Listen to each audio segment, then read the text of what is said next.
أعوذ بالله من الشيطان الرجيم. بسم الله الرحمن الرحيم. يا أيها النبي قل لأزواجك وبناتك ونساء المؤمنين يدنين عليهن من جلابيبهن ذلك أدنى أن يعرفن فلا يؤذين وكان الله غفورا رحيما। সবচেয়ে বড় অন্ধকার আছে এখন বর্তমানে ইফতিজিং, ঠিক কিনা? ও আমার ভাইরা, ইফতিজিং বুঝুন তো সবাই, মুরব্বীরা নাও বুঝতে পারেন, ছেলেরা বুঝে। ইফতিজিং মানে হচ্ছে আমাদের দেশের শিক্ষিত যুবক ছেলেরা মহিলা স্কুল কলেজগুলোর সামনে গিয়ে এতিমের মতো দাঁড়িয়ে থাকে, অসহায় মিসকিনের মতো দাঁড়িয়ে থাকে। কোন সময় স্কুল কলেজ ছুটি হবে ওই সময় মেয়েদের পিছনে গিয়ে একটু আঁচল ধরে টান দেয়, একটু বাদাম খাওয়াইতে চায়, এইরকম একটু খুশি না হইলে পাথর মারে, খুশি না হইলে পরে সিট মারে। এই সমস্ত নারীদেরকে উত্তক্ত করাকে বলা হচ্ছে এখন ইফতিজিং। ও আমার ভাইরা, এই ইফতিজিং বন্ধ করার জন্য আল্লাহ তাআলা কোরআন নাযিল করেছেন। আল্লাহ রাব্বুল আলামিন বলেন, ইয়া আইয়ুহান নাবিয়্যু কুল লিআজওয়াজিকা ওয়া বানাতিকা ওয়া নিসাইল মুমিনিনা ইউদিনিনা আলাইহিন্না মিন জালাবিবিহিন্না যালিকা আদনা আন ইউরাফনা ফালা ইউযাইন। হে নবী, আপনি আপনার স্ত্রী এবং মেয়েদেরকে এবং সমস্ত মুমিনদের মেয়েদেরকে বলুন, ইউদিনিনা আলাইহিন্না মিন জালাবিবিহিন্না, তারা যেন নিজের উপরে হিজাব করে নেয়, পর্দা করে নেয়, জিলবাব করে নেয়, পর্দা ঝুলিয়ে দেয়। এটা করলে লাভ কি? আল্লাহ বলছেন, যালিকা আদনা আন ইউরাফনা ফালা ইউযাইনা। যদি মানুষেরা আল্লাহর হুকুম মতো পর্দা করে তাহলে ওদেরকে আর কেউ উত্তক্ত করতে পারবে না, ইফতিজিং করতে পারবে না। জোরে বলুন সুবহানাল্লাহ। আল্লাহর হুকুম মানলে আর ইফতিজিং থাকবে? জঙ্গলের পশু পক্ষীরা ইফতিজিং করে নাকি? বললাম যে জঙ্গলের এত শক্তিশালী বাঘ, ভল্লুক, সিংহ, এরা হরিণের মেয়েদেরকে ইফতিজিং করতে চায় না। জঙ্গলের তিমি মাছগুলো ইলিশ মাছের মেয়েদেরকে ইফতিজিং করতে চায় না। ওরা হুকুম মানে কার? আল্লাহ রাব্বুল আলামিন বললেন, যদি তোমরা আমার পর্দার হুকুমকে মেনে নাও তাহলে তোমাদের মধ্যে আর ইফতিজিং থাকবে না, বন্ধ হয়ে যাবে। এখন পর্দার হুকুমটাকে বাতিল করে ইফতিজিং বন্ধ করা যাবে? আল্লাহ রাব্বুল আলামিন বলছেন, ও আমার ভাইরা, এই নারী পুরুষদেরকে সৃষ্টি করেছেন, আল্লাহ পর্দার হুকুম দিলেন কি জন্য? ও আমার ভাইরা, একটু চিন্তা করে দেখো, তোমার সামনে বাতি জ্বলছে, আলো দিচ্ছে, এই বাতি জ্বলার জন্য কয়টা তার আছে? কয়টা তার? দুইটা তারের দরকার। এই দুইটা তার রাবার দিয়ে পেঁচানো আছে কিনা, পর্দা আছে কিনা? দুইটা তারের গায়ে পর্দা আছে কিনা? এই পর্দা থাকতে হবে।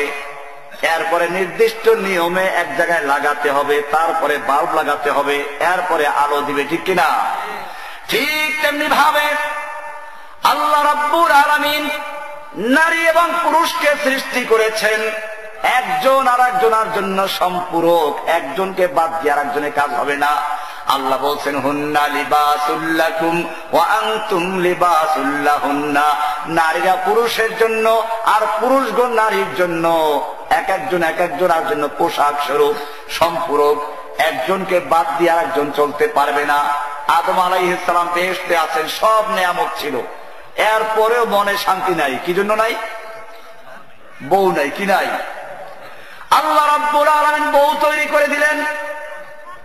ঠিক তেমনি ভাবে আল্লাহ রাব্বুল আলামিন যুবকদের মধ্যে একটা আকাঙ্ক্ষা তৈরি করে দেন, একটা ক্ষুধা তৈরি করে দেন। আর দেখবেন ওই সময় আল্লাহ বিয়ের জন্য প্রস্তুত করে দেন, মেয়েদেরও চেহারাটা সুন্দর হয়ে যায়, ছেলেদেরও স্বাস্থ্য ভালো হয়, চেহারা সুন্দর হয়, ঠিক কিনা? যেন একজন আর একজনকে আকর্ষণ করে। ও আমার ভাইয়েরা, এই সময় যদি পর্দা করো, ইফতিজিং না করতে পারে, তাহলে ছেলেরা বিয়ে করার জন্য পাগল হয়ে যাবে কিনা? পিপাসা যখন লাগে, পানির তৃষ্ণা ভালো করে লাগে, তখন বাজারে গিয়ে দেখেন একজনে ডাব বিক্রি করে, ভাই ডাব কত করে? 50 টাকা। আপনি 50 টাকা দিয়ে হলেও ডাব কিনবেন কিনা? কারণ পিপাসায় কলিজা শুকিয়ে গেছে। আমার পিপাসা নিবারণ করতে হলে পানি পান করতে হবে, ডাব কিনতে হবে। 50 টাকা দিয়ে ডাব কিনলো। এরপরে কিছু দূর গিয়ে দেখে আর একজনে ডাব দিচ্ছে ফ্রি, খাইলো জোর করে কয়েকটা। এরপরে আরেকটু দূরে গিয়ে দেখে একজন লোক ডাব নিয়ে বসে আছে আর বলে, ভাই তোমরা ডাব নিয়ে যাও, আর এক একটা ডাবের সঙ্গে 2 টাকা তোমাদেরকে পুরস্কার দেওয়া হবে। কি জন্য? এই ডাবগুলো আমি অনেক দূর থেকে এনেছি, 1000 টাকা আমি খরচা করেছি, এখন বিক্রি হয় নাই, ফেরত নিতে গেলে আবার 1000 টাকা দরকার হবে, তার চেয়ে তোমাদেরকে ডাব খাওয়ায় 2 টাকা করে দিলে আমার 100 টাকা খরচা হবে, তবু আমার বাকি টাকা বাঁচলো। ঠিক তেমনি ভাবে আল্লাহ রাব্বুল আলামিন ছেলে এবং মেয়েদের মধ্যে যৌবন দিয়েছেন, বিয়ের একটা সময় নির্ধারণ করে দিয়েছেন। ওই সময় তাদের মধ্যে এমন চাহিদা সৃষ্টি হয়, আল্লাহ বলছেন মানুষের পানির পিপাসা যেরকম দরকার তার চেয়ে বেশি চাহিদা পূরণ হয়ে যায়, চাহিদা হয়। আল্লাহ তাআলা তখন হুকুম দিলেন যে তোমাদের চেহারার মধ্যে নূর দিয়েছি, যৌবনকে আমি সুন্দর ফুটিয়ে দিয়েছি। ওই সময় আল্লাহর নির্দেশ হচ্ছে ফানকিহু মা তাবা লাকুম মিনান নিসাই মাসনা ওয়া সুলাসা ওয়া রুবা। ও যুবকেরা, তোমার এই যৌন চাহিদা পূরণ করার জন্য, পিপাসা নিবারণের জন্য তোমার প্রতি আমার হুকুম হচ্ছে তুমি বিয়ে করো। একটায় যদি না হয় তাহলে 2টা করতে পারো, 2টায় না হলে 3টা করতে পারো, 3টায় না হলে 4টা পর্যন্ত করতে পারো। হুকুম দিয়েছেন কে? খবরদার বিয়ে না করে তুমি মহিলার দিকে তাকাইবা না। কোরআনে পুরুষদের জন্য বলা আছে, ওয়াকুল লিল মুমিনিনা ইয়াগুদ্দু মিন আবসারিহিম। হে নবী, আপনি মুমিন পুরুষদেরকে জানিয়ে দিন ওরা যেন নিজেরা পর্দা করে নেয়, চক্ষুকে নিচু রাখে, মেয়েদের দিকে না তাকায়। হুকুম দিয়েছেন কে? অপরদিকে মেয়েদেরকে বলেছেন পরে, পুরুষদের বলেছেন আগে। এরপরে মেয়েদের সম্পর্কে বলছেন ওয়াকুল লিল মুমিনাতে, হে নবী আপনি মুমিন মেয়ে লোকদেরকেও বলুন তারা যেন তাদের নিজেদের চক্ষুকে নিচু রাখে। চক্ষুটাকে বলা হয়েছে সাহামুন মিন সিহাম ইবলিস, ইবলিসের তীর থেকে একটা বিষাক্ত তীরের নাম কি? এই দৃষ্টি শক্তি। এই দৃষ্টি দিয়ে প্রথম তাকায়, চোখ দিয়ে তাকায়, এরপরে মেয়ের নজর পড়ে, তারপরে আস্তে আস্তে ভাব তৈরি হয়। আল্লাহ রাব্বুল আলামিন সেজন্য বললেন তোমার চক্ষুকে নিচু রাখো, আর যখন তোমার বিয়ের সময় হয়ে যায় বিয়ে করো। ও ভাইজান, তখন যদি মেয়েরা পর্দা করে ছেলেদেরকে সুযোগ না দেয়, মেয়েরা বিয়ে করার জন্য পাগল হবে কিনা? তখন টাকা দিয়ে, ওই 50 টাকা দিয়ে তারপরে ডাব কিনার মতো মেয়েদেরকে পয়সা দিয়ে বিয়ে করবে, ঠিক কিনা? যদি বিশ্বাস না করো সৌদি আরবে চলে যাও, দেখো সেখানে মেয়েরা স্কুলে যারা পড়ে প্রাইমারি পর্যন্ত পর্দা আছে, তাদের আলাদা স্কুলে পড়ে, বোরকা আছে, ওদের গাড়ি আলাদা, শিক্ষিকা আলাদা, ছেলেদের স্কুল আলাদা। যেই কারণে সৌদি আরব ধনী রাষ্ট্র না গরিব রাষ্ট্র? এত ধনী রাষ্ট্র, তারপরেও হাজার হাজার যুবক ছেলেরা আছে বিয়ে করতে পারে না। বিয়ে করতে পারে টাকার অভাবে। কিসের অভাবে? সৌদি বাদশাহ টাকা দিয়ে তারপরে সাহায্য করে বিয়ে করায়, কারণ ওই দেশে মেয়েরা পর্দা করে, যেই কারণে বিয়ে করতে গেলে টাকা দিয়ে বিয়ে করতে হয়। শরীয়তের নির্দেশ তাই, মোহর দিতে হয় কিনা? কিন্তু তোমার দেশে আল্লাহর বিধানকে যখন বাতিল করে দেওয়া হলো, আদালত থেকে বলা হলো পর্দার জন্য কাউকে বাধ্য করা যাবে না, ঠিক কিনা? এইরকম যখন আল্লাহর বিধানকে বাতিল করলো, এবারে মেয়েরা পর্দা থেকে বেরিয়ে গেল, ছেলেরা ইফতিজিং করতে শুরু করলো। এখন মেয়েরা ঘোড়ার মতো চুলটাকে সাজায়, ফুলায়, এরপরে কি করে? এরপরে হাই হিলের জুতা পরে, পোশাক পরে পাতলা, একেবারে বাহির ভিতর সব দেখা যায়। এইরকম যখন রাস্তায় নামে, তখন যদি ছেলেরা ইফতিজিং করে দোষ দেওয়া যাবে? আমি এবার আপনাদেরকে বলছি না যে ছেলেরা ইফতিজিং করবে, কিন্তু সমস্যা হচ্ছে এই, তেঁতুল দেখলে মুখে পানি আসবে কিনা? আল্লাহ রাব্বুল আলামিন নারী এবং পুরুষকে সৃষ্টি করেছেন এইভাবে। তুমি যত বড় বুজুর্গ দাবি করো যে আমার মধ্যে মেয়ে দেখলে খারাপ ভাব তৈরি হয় না, এগুলো মিথ্যা কথা, শয়তানি।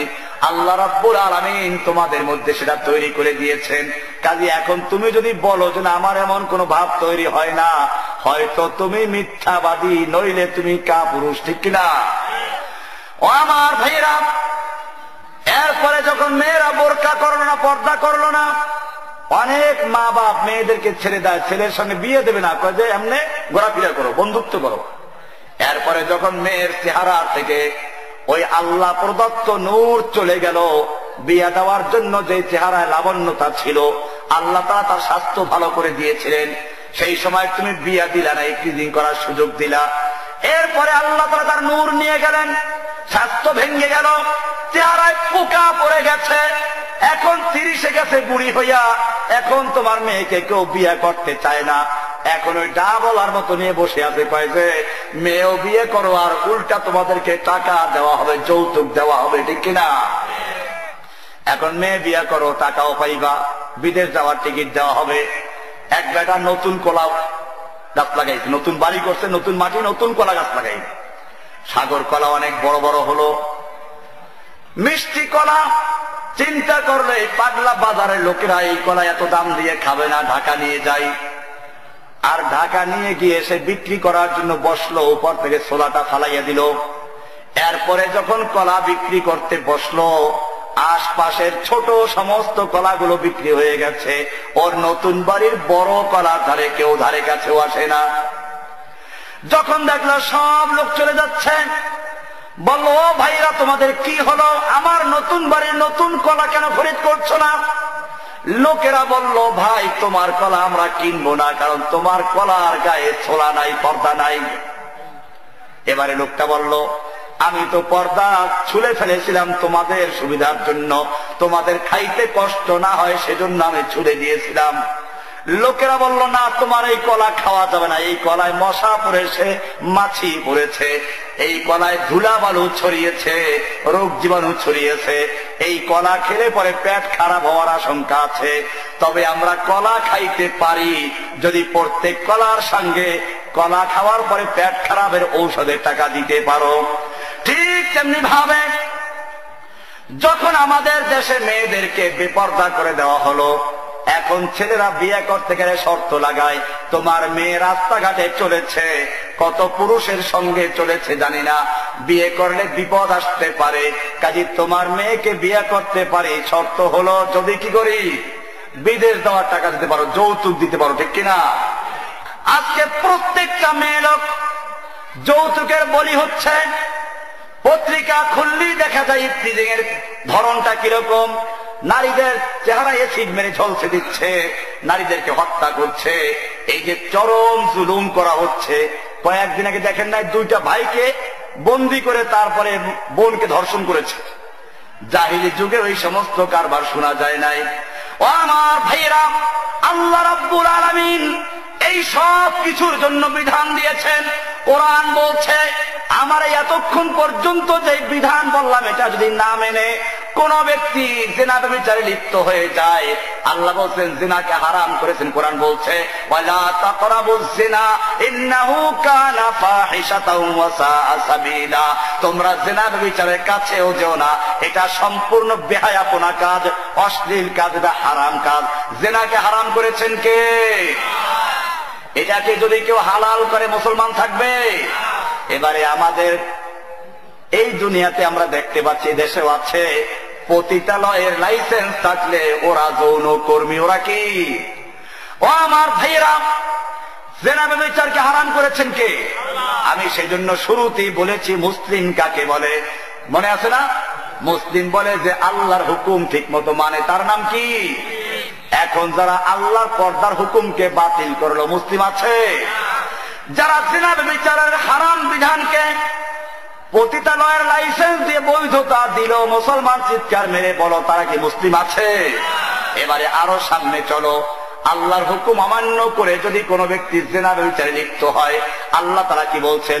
আল্লাহ তাআলা বলছেন আয-যানিয়াতু ওয়াজ-যানি ফাজলিদু কুল্লা ওয়াহিদিন মিনহুমা মিয়াতা জালদা, ব্যভিচারিণী আর ব্যভিচারী, জিনাকারিণী আর জিনাকারী যদি অবিবাহিত হয় ওদেরকে জনসমক্ষে আনো, ধর্ষণকারীকে ধরে আনো, এরপরে জনসমক্ষে এনে ওদেরকে অবিবাহিত হলে 100 দৌড়া মারো, এরপরে বিবাহিত যদি হয় তাহলে ওই বাদরগুলোকে গাছের সঙ্গে বাঁধো অথবা হাঁটু পর্যন্ত গাড়ো, এরপরে চতুর্দিক থেকে পাথর ছুঁড়ে ওর রক্ত মাংস হাড্ডিগুলো বাতাসের সঙ্গে উড়িয়ে দাও। আইনটা দিয়েছেন কে?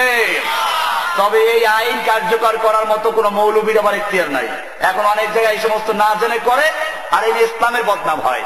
এই জন্য দরকার হবে কোরআনের বিধান কায়েম করা। কি করা? কোরআনের বিধান থাকবে, রাষ্ট্রীয়ভাবে কোরআনের বিধান বাস্তবায়ন করতে হবে। এরপরে বিচারক থাকবে, কাজী থাকবে। সেই কাজী মানে বিয়ের কাজী, এই বিয়ের কাজী না। কাজী হলো যারা ইসলামের আইন দিয়ে বিচার আচার করবে। কাজীউল কুজাত থাকবে, তাদের মাধ্যমে রায় পেশ করা হবে। এরপরে জনসমক্ষে এটা বাস্তবায়ন করা হবে। ও আমার ভাইয়েরা, আল্লাহর দেওয়া এই বিধান যদি বাংলাদেশের সরকার একটা আইন বাস্তবায়ন করত, কোন ধর্ষককে এনে এরকম পাথর ছুঁড়ে হত্যা করত, এই ঘটনা যারা দেখতো আর শুনতো, জীবনে ধর্ষণ করার আর কোন খেয়াল মনের ভিতরে আসতো?